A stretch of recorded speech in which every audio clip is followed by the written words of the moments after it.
So we've just seen our lecture on singular value decomposition. The idea is that every single matrix A factors as U, which has orthonormal columns, times sigma, which is a diagonal matrix where every entry on the diagonal is in descending order in positive, and then V conjugate transpose, where V has orthonormal columns. And what we saw in that lecture is to calculate a singular value decomposition, we need to start with a spectral factorization of the Gramian of our matrix. Well, this SAGE cell will do just that. So since that's the hardest part, I want us to have access to a calculator that will do that for us.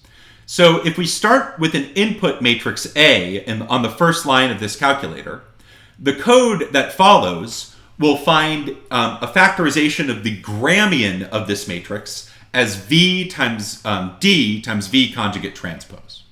Let's click Evaluate and see what happens.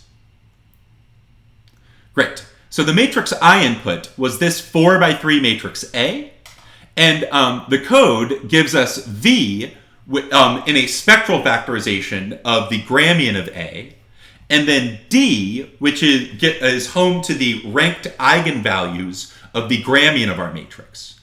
One thing to note here is that on the diagonal of D sits the eigenvalues of A.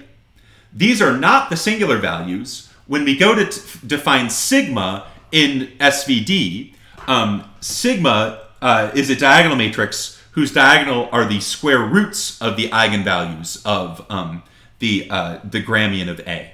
So the singular values of A here would be root 33, root 14, root 11.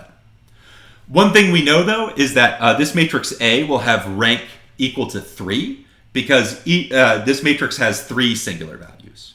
So this is the first and most difficult part of calculating singular value decomposition. After this, we get sigma by taking the square root of D, and we get U with the formula U equals A times